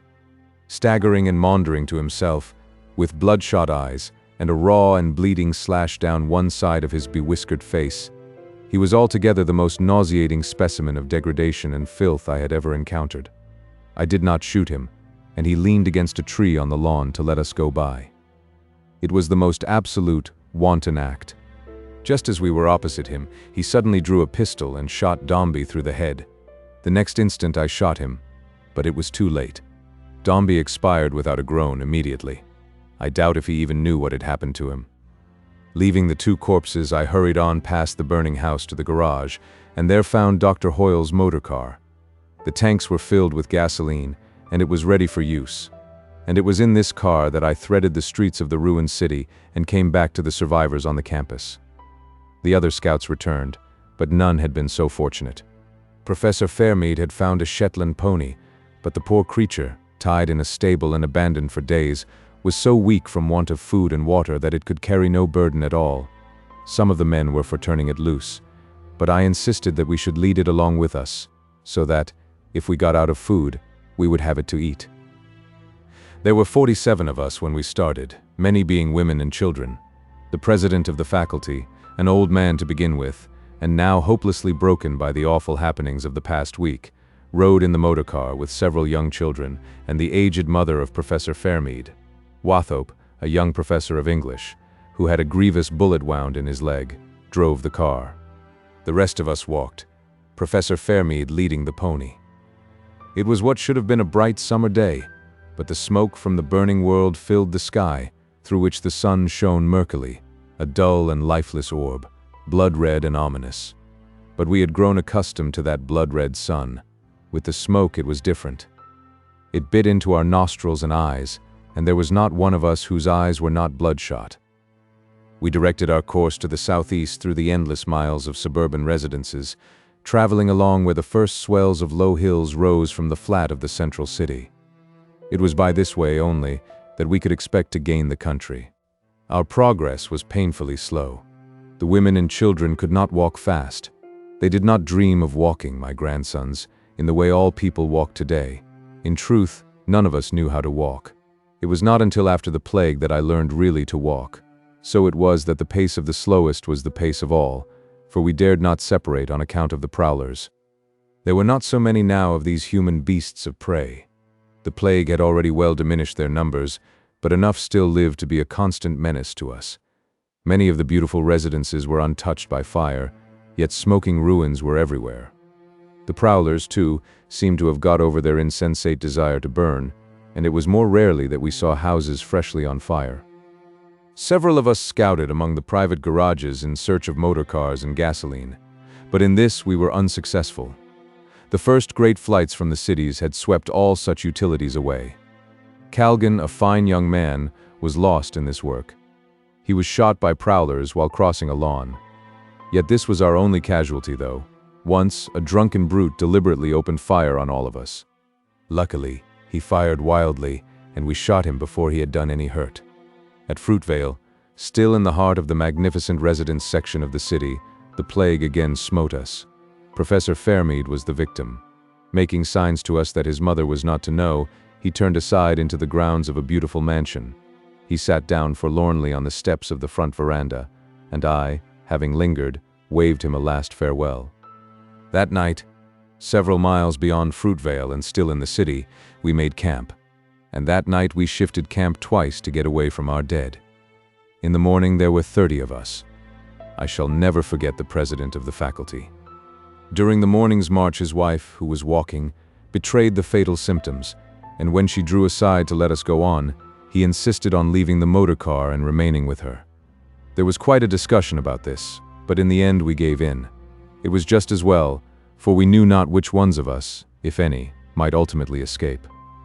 That night, the second of our march, we camped beyond Hayward's in the first stretches of country, and in the morning there were 11 of us that lived. Also, during the night, Wathope, the professor with the wounded leg, deserted us in the motor car. He took with him his sister and his mother and most of our tinned provisions. It was that day in the afternoon, while resting by the wayside, that I saw the last airship I shall ever see. The smoke was much thinner here in the country, and I first sighted the ship drifting and veering helplessly at an elevation of 2,000 feet. What had happened I could not conjecture, but even as we looked we saw her bow dip down lower and lower. Then the bulkheads of the various gas chambers must have burst, for, quite perpendicular, she fell like a plummet to the earth. And from that day to this I have not seen another airship. Often and often, during the next few years, I scanned the sky for them, hoping against hope that somewhere in the world civilization had survived. But it was not to be. What happened with us in California must have happened with everybody everywhere. Another day, and at Niles there were 3 of us. Beyond Niles, in the middle of the highway, we found Wathope. The motor car had broken down, and there, on the rugs which they had spread on the ground, lay the bodies of his sister, his mother, and himself. Wearied by the unusual exercise of continual walking, that night I slept heavily. In the morning I was alone in the world. Canfield and Parsons, my last companions, were dead of the plague. Of the 400 that sought shelter in the chemistry building, and of the 47 that began the march, I alone remained, I and the Shetland pony. Why this should be so there is no explaining. I did not catch the plague, that is all. I was immune.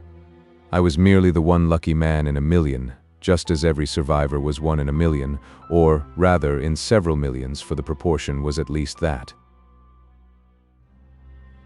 5. For 2 days I sheltered in a pleasant grove where there had been no deaths. In those 2 days, while badly depressed and believing that my turn would come at any moment, nevertheless I rested and recuperated. So did the pony.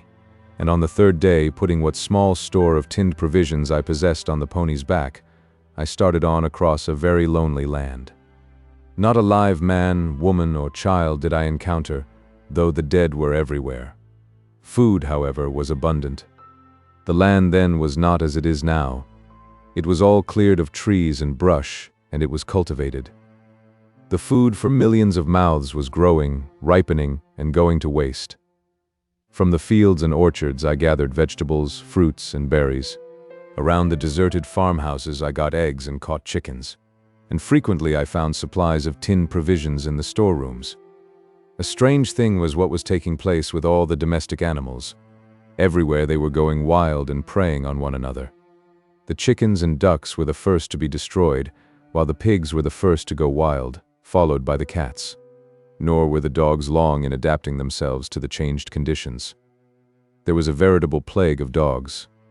They devoured the corpses, barked and howled during the nights, and in the daytime slunk about in the distance. As the time went by, I noticed a change in their behavior. At first they were apart from one another, very suspicious and very prone to fight. But after a not very long while they began to come together and run in packs. The dog, you see, always was a social animal, and this was true before ever he came to be domesticated by man. In the last days of the world before the plague, there were many, many very different kinds of dogs. Dogs without hair and dogs with warm fur. Dogs so small that they would make scarcely a mouthful for other dogs that were as large as mountain lions. Well, all the small dogs and the weak types were killed by their fellows. Also, the very large ones were not adapted for the wild life and bred out. As a result, the many different kinds of dogs disappeared, and there remained, running in packs, the medium-sized wolfish dogs that you know today. But the cats don't run in packs, Grandsir, Hoo-Hoo objected. The cat was never a social animal. As one writer in the 19th century said, the cat walks by himself. He always walked by himself, from before the time he was tamed by man, down through the long ages of domestication, to today when once more he is wild. The horses also went wild, and all the fine breeds we had degenerated into the small Mustang horse you know today. The cows likewise went wild, as did the pigeons and the sheep, and that a few of the chickens survived you know yourself. But the wild chicken of today is quite a different thing from the chickens we had in those days. But I must go on with my story. I traveled through a deserted land. As the time went by, I began to yearn more and more for human beings. But I never found one, and I grew lonelier and lonelier. I crossed Livermore Valley and the mountains between it and the great valley of the San Joaquin. You have never seen that valley, but it is very large, and it is the home of the wild horse. There are great droves there, thousands and tens of thousands. I revisited it 30 years after, so I know. You think there are lots of wild horses down here in the coast valleys, but they are as nothing compared with those of the San Joaquin. Strange to say, the cows, when they went wild, went back into the lower mountains. Evidently, they were better able to protect themselves there. In the country districts, the ghouls and prowlers had been less in evidence, for I found many villages and towns untouched by fire. But they were filled by the pestilential dead, and I passed by without exploring them.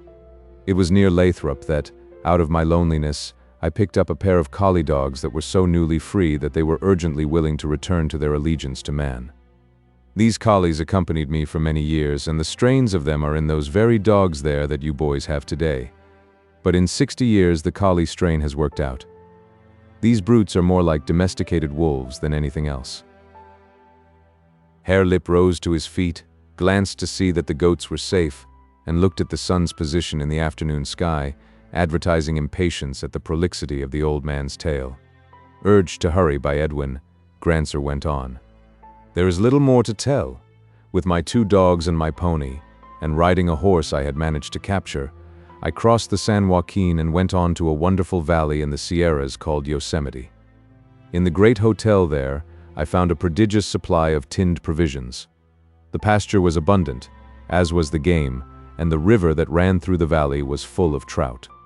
I remained there 3 years in an utter loneliness that none but a man who has once been highly civilized can understand. Then I could stand it no more. I felt that I was going crazy. Like the dog, I was a social animal and I needed my kind. I reasoned that since I had survived the plague, there was a possibility that others had survived. Also, I reasoned that after 3 years the plague germs must all be gone and the land be clean again. With my horse and dogs and pony, I set out. Again I crossed the San Joaquin Valley, the mountains beyond, and came down into Livermore Valley. The change in those 3 years was amazing. All the land had been splendidly tilled, and now I could scarcely recognize it. Such was the sea of rank vegetation that had overrun the agricultural handiwork of man. You see, the wheat, the vegetables and orchard trees had always been cared for and nursed by man, so that they were soft and tender. The weeds and wild bushes and such things, on the contrary, had always been fought by man, so that they were tough and resistant. As a result, when the hand of man was removed, the wild vegetation smothered and destroyed practically all the domesticated vegetation. The coyotes were greatly increased. And it was at this time that I first encountered wolves, straying in twos and threes and small packs down from the regions where they had always persisted. It was at Lake Temescal, not far from the one-time city of Oakland, that I came upon the first live human beings. Oh, my grandsons! How can I describe to you my emotion when, astride my horse and dropping down the hillside to the lake, I saw the smoke of a campfire rising through the trees. Almost did my heart stop beating. I felt that I was going crazy. Then I heard the cry of a babe, a human babe. And dogs barked, and my dogs answered. I did not know but what I was the one human alive in the whole world. It could not be true that here were others, smoke, and the cry of a babe. Emerging on the lake there before my eyes, not 100 yards away, I saw a man, a large man. He was standing on an outjutting rock and fishing. I was overcome. I stopped my horse. I tried to call out but could not. I waved my hand. It seemed to me that the man looked at me, but he did not appear to wave. Then I laid my head on my arms there in the saddle. I was afraid to look again, for I knew it was an hallucination, and I knew that if I looked the man would be gone. And so precious was the hallucination that I wanted it to persist yet a little while. I knew too that as long as I did not look it would persist. Thus I remained until I heard my dogs snarling and a man's voice. What do you think the voice said? I will tell you. It said, "Where in hell did you come from?" Those were the words, the exact words. That was what your other grandfather said to me, Hare Lip, when he greeted me there on the shore of Lake Temescal 57 years ago. And they were the most ineffable words I have ever heard. I opened my eyes, and there he stood before me, a large, dark, hairy man, heavy-jawed, slant-browed, fierce-eyed. How I got off my horse I do not know. But it seemed that the next I knew I was clasping his hand with both of mine and crying. I would have embraced him, but he was ever a narrow-minded, suspicious man, and he drew away from me. Yet did I cling to his hand and cry. Granzer's voice faltered and broke at the recollection, and the weak tears streamed down his cheeks while the boys looked on and giggled. Yet did I cry, he continued, and desired to embrace him, though the chauffeur was a brute, a perfect brute, the most abhorrent man I have ever known. His name was... Strange, how I have forgotten his name. Everybody called him chauffeur. It was the name of his occupation, and it stuck. That is how, to this day, the tribe he founded is called the chauffeur tribe. He was a violent, unjust man. Why the plague germs spared him I can never understand. It would seem, in spite of our old metaphysical notions about absolute justice, that there is no justice in the universe. Why did he live? An iniquitous, moral monster, a blot on the face of nature, a cruel, relentless, bestial cheat as well.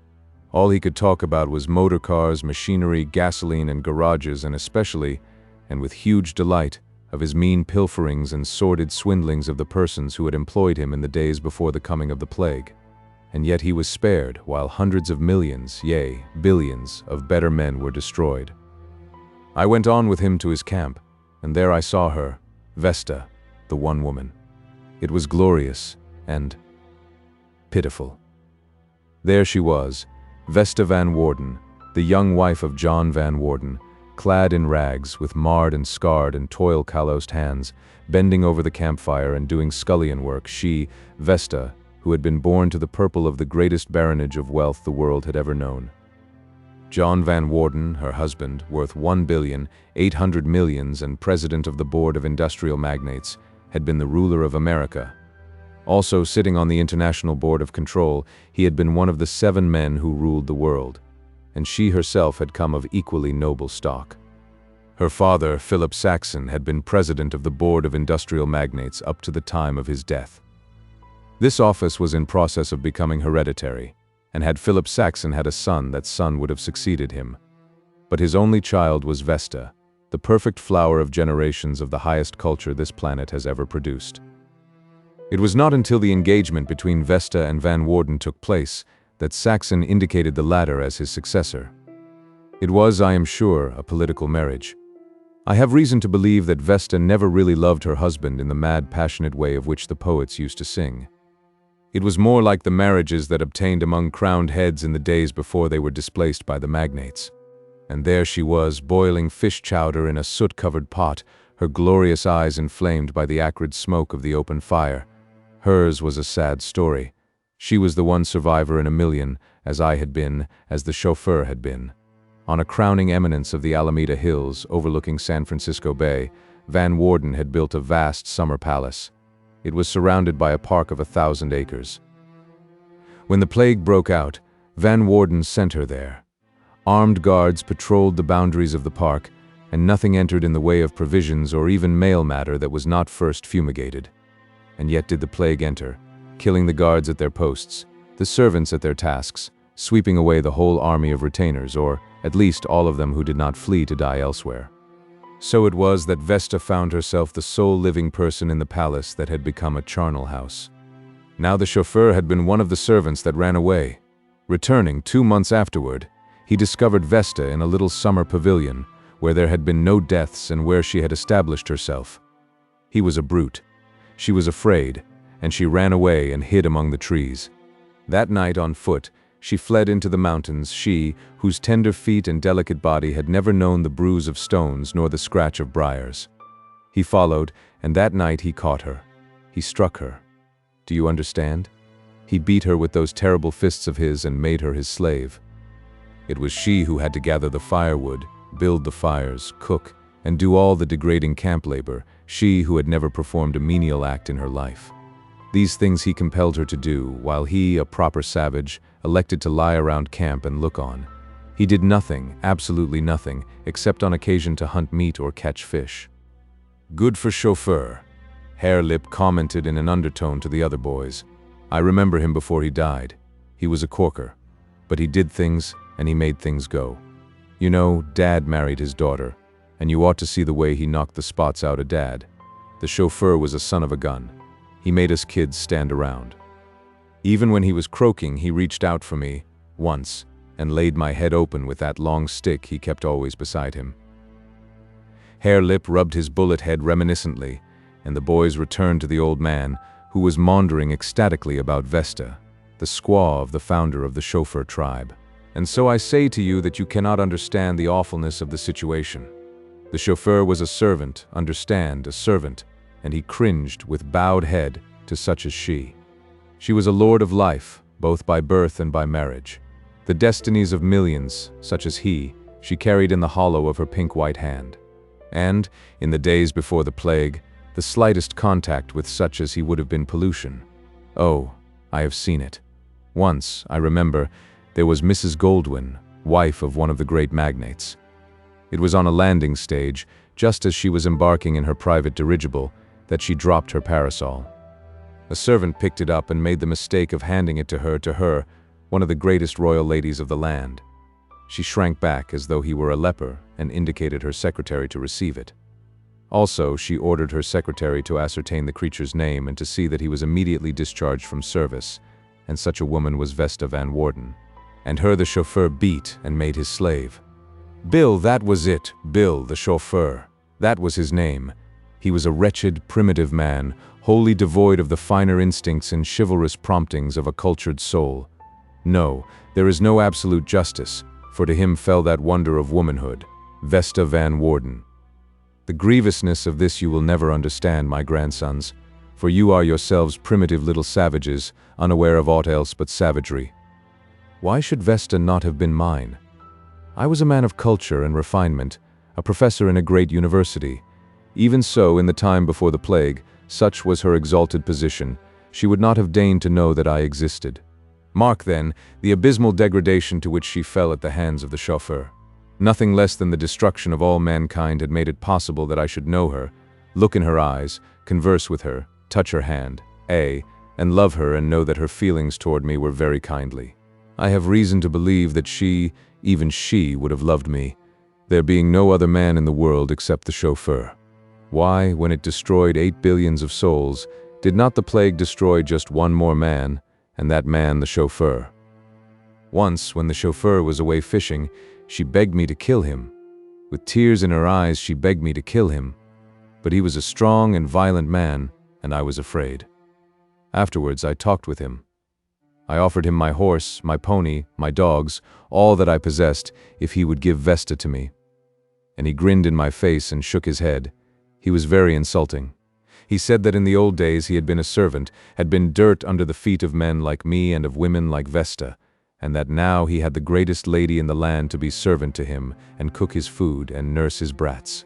"You had your day before the plague," he said, "but this is my day, and a damned good day it is. I wouldn't trade back to the old times for anything." Such words he spoke, but they are not his words. He was a vulgar, low-minded man, and vile oaths fell continually from his lips. Also, he told me that if he caught me making eyes at his woman, he'd wring my neck and give her a beating as well. What was I to do? I was afraid. He was a brute. That first night when I discovered the camp, Vesta and I had great talk about the things of our vanished world. We talked of art and books and poetry, and the chauffeur listened and grinned and sneered. He was bored and angered by our way of speech, which he did not comprehend, and finally he spoke up and said, "And this is Vesta Van Warden, one-time wife of Van Warden the magnate, a high and stuck-up beauty who is now my squaw. Professor Smith, times is changed, times is changed. Here, you woman, take off my moccasins and lively about it. I want Professor Smith to see how well I have you trained." I saw her clench her teeth and the flame of revolt rise in her face. He drew back his gnarled fist to strike, and I was afraid and sick at heart. I could do nothing to prevail against him. So I got up to go and not be witness to such indignity. But the chauffeur laughed and threatened me with a beating if I did not stay and behold. And I sat there, perforce, by the campfire on the shore of Lake Temescal, and saw Vesta Van Warden, kneel and remove the moccasins of that grinning, hairy, ape-like human brute. Oh, you do not understand, my grandsons. You have never known anything else, and you do not understand. Halter broke and bridle-wise, the chauffeur gloated, while she performed that dreadful menial task. A trifle bulky at times, Professor, a trifle bulky, but a clout alongside the jaw makes her as meek and gentle as a lamb. And another time he said, "We've got to start all over and replenish the earth and multiply. You're handicapped, Professor. You ain't got no wife, and we're up against a regular Garden of Eden proposition. But I ain't proud. I'll tell you what, Professor." He pointed at their little infant, barely a year old. "There's your wife, though you'll have to wait till she grows up. It's rich, ain't it? We're all equals here, and I'm the biggest toad in the splash. But I ain't stuck up, not I. I do you the honor, Professor Smith, the very great honor of betrothing to you my and Vesta Van Warden's daughter. Ain't it cussed bad that Van Warden ain't here to see?" 6. I lived 3 weeks of infinite torment there in the chauffeur's camp. And then, one day, tiring of me, or of what to him was my bad effect on Vesta, he told me that the year before, wandering through the Contra Costa Hills to the Straits of Carquinez, across the straits he had seen a smoke. This meant that there were still other human beings, and that for 3 weeks he had kept this inestimably precious information from me. I departed at once with my dogs and horses, and journeyed across the Contra Costa Hills to the straits. I saw no smoke on the other side, but at Port Costa discovered a small steel barge on which I was able to embark my animals. Old canvas which I found served me for a sail, and a southerly breeze fanned me across the straits and up to the ruins of Vallejo. Here, on the outskirts of the city, I found evidences of a recently occupied camp. Many clamshells showed me why these humans had come to the shores of the bay. This was the Santa Rosa tribe, and I followed its track along the old railroad right-of-way across the salt marshes to Sonoma Valley. Here, at the old brickyard at Glen Ellen, I came upon the camp. There were 18 souls all told. 2 were old men, one of whom was Jones, a banker. The other was Harrison, a retired pawnbroker, who had taken for wife the matron of the state hospital for the insane at Napa. Of all the persons of the city of Napa, and of all the other towns and villages in that rich and populous valley, she had been the only survivor. Next, there were the 3 young men, Cardiff and Hale, who had been farmers, and Wainwright, a common day laborer. All 3 had found wives. To Hale, a crude, illiterate farmer, had fallen Isidore, the greatest prize, next to Vesta, of the women who came through the plague. She was one of the world's most noted singers, and the plague had caught her at San Francisco. She has talked with me for hours at a time, telling me of her adventures until, at last, rescued by Hale in the Mendocino Forest Reserve, There had remained nothing for her to do but become his wife. But Hale was a good fellow, in spite of his illiteracy. He had a keen sense of justice and right dealing, and she was far happier with him than was Vesta with the chauffeur. The wives of Cardiff and Wainwright were ordinary women, accustomed to toil with strong constitutions, just the type for the wild new life which they were compelled to live. In addition were 2 adult idiots from the feeble-minded home at Eldridge, and 5 or 6 young children and infants born after the formation of the Santa Rosa tribe. Also there was Bertha. She was a good woman, hare-lip, in spite of the sneers of your father. Her I took for wife. She was the mother of your father, Edwin, and of yours, Hoo-Hoo. And it was our daughter, Vera, who married your father, Hare-lip, your father, Sandow, who was the oldest son of Vesta Van Worden and the chauffeur. And so it was that I became the 19th member of the Santa Rosa tribe. There were only 2 outsiders added after me. One was Mungerson, descended from the magnates, who wandered alone in the wilds of Northern California for 8 years before he came south and joined us. He it was who waited 12 years more before he married my daughter, Mary. The other was Johnson, the man who founded the Utah tribe. That was where he came from, Utah, a country that lies very far away from here, across the great deserts, to the east. It was not until 27 years after the plague that Johnson reached California. In all that Utah region he reported but 3 survivors, himself 1, and all men. For many years these 3 men lived and hunted together until, at last, desperate, fearing that with them the human race would perish utterly from the planet, they headed westward on the possibility of finding women survivors in California. Johnson alone came through the great desert, where his 2 companions died. He was 46 years old when he joined us, and he married the 4th daughter of Isidore and Hale, and his eldest son married your aunt, Hare-lip, who was the 3rd daughter of Vesta and the chauffeur. Johnson was a strong man, with a will of his own, and it was because of this that he seceded from the Santa Rosans and formed the Utah tribe at San Jose. It is a small tribe, there are only 9 in it, but, though he is dead, such was his influence and the strength of his breed, that it will grow into a strong tribe and play a leading part in the recivilization of the planet. There are only 2 other tribes that we know of, the Los Angelitos and the Carmelitos. The latter started from 1 man and woman. He was called Lopez, and he was descended from the ancient Mexicans and was very black. He was a cowherd in the ranges beyond Carmel, and his wife was a maidservant in the great Del Monte Hotel. It was 7 years before we first got in touch with the Los Angelitos. They have a good country down there, but it is too warm. I estimate the present population of the world at between 350 and 400, provided, of course, that there are no scattered little tribes elsewhere in the world. If there be such, we have not heard from them. Since Johnson crossed the desert from Utah, no word nor sign has come from the east or anywhere else. The great world which I knew in my boyhood and early manhood is gone. It has ceased to be. I am the last man who was alive in the days of the plague and who knows the wonders of that far-off time. We who mastered the planet, its earth and sea and sky, and who were as very gods, now live in primitive savagery along the watercourses of this California country. But we are increasing rapidly. Your sister, Hare-lip, already has 4 children. We are increasing rapidly and making ready for a new climb toward civilization.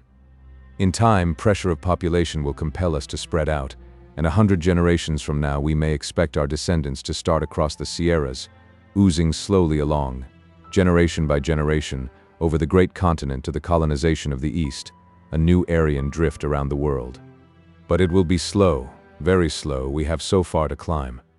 We fell so hopelessly far. If only 1 physicist or 1 chemist had survived. But it was not to be, and we have forgotten everything. The chauffeur started working in iron. He made the forge which we use to this day. But he was a lazy man, and when he died he took with him all he knew of metals and machinery. What was I to know of such things? I was a classical scholar, not a chemist. The other men who survived were not educated. Only 2 things did the chauffeur accomplish: the brewing of strong drink and the growing of tobacco. It was while he was drunk, once, that he killed Vesta. I firmly believe that he killed Vesta in a fit of drunken cruelty, though he always maintained that she fell into the lake and was drowned. And my grandsons, let me warn you against the medicine men. They call themselves doctors, travestying what was once a noble profession, But in reality they are medicine men, devil men, and they make for superstition and darkness. They are cheats and liars, but so debased and degraded are we, that we believe their lies. They too will increase in numbers as we increase, and they will strive to rule us. Yet are they liars and charlatans.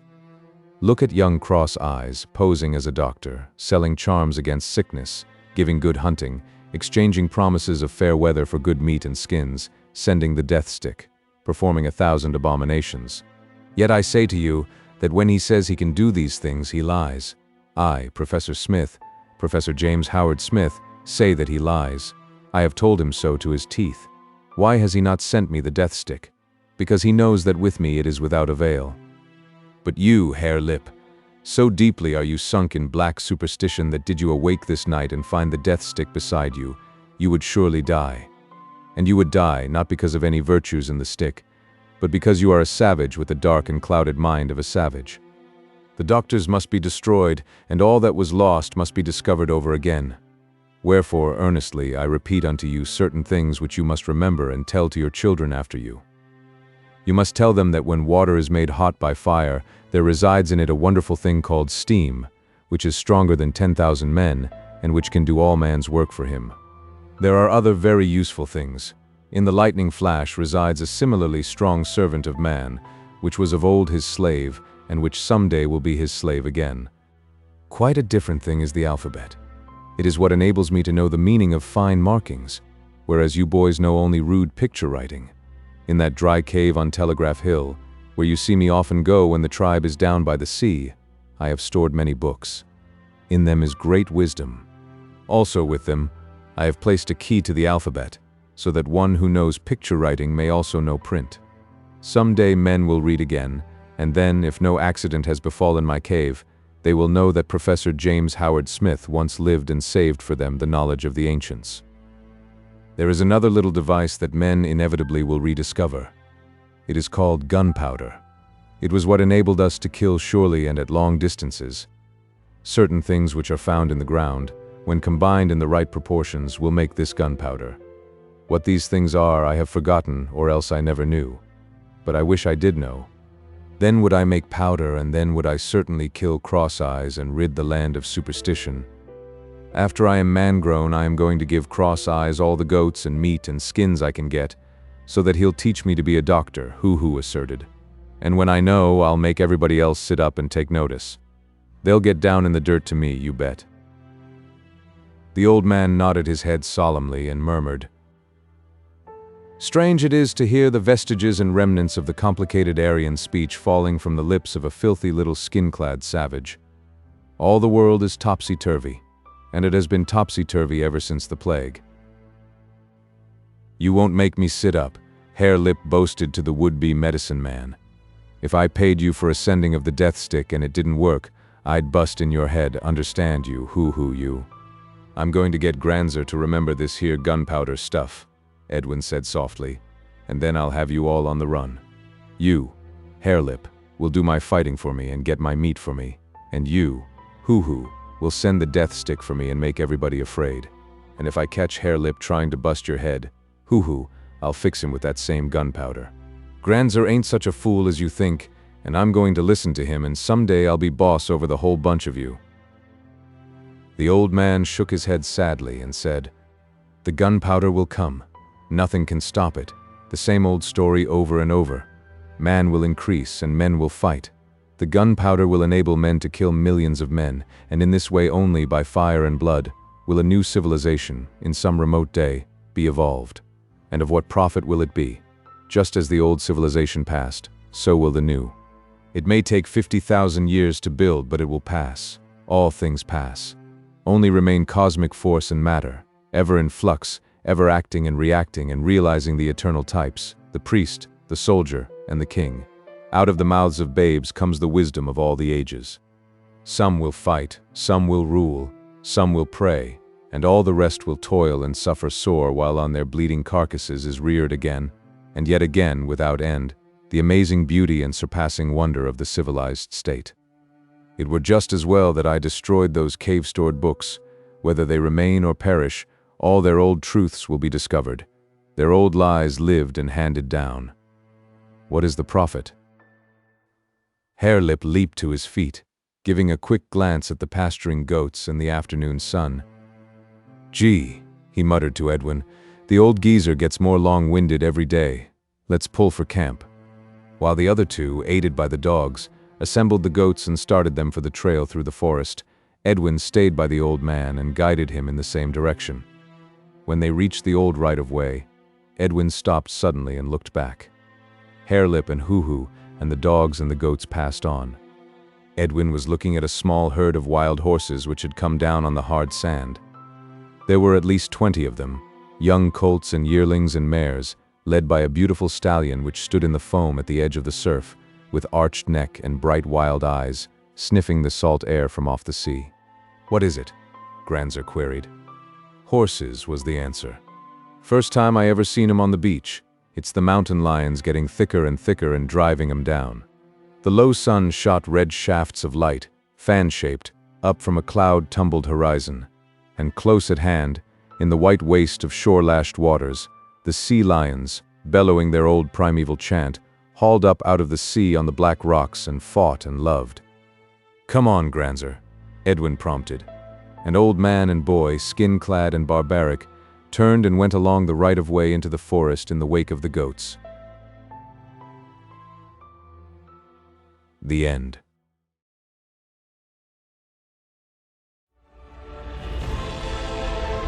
A whole galaxy to go.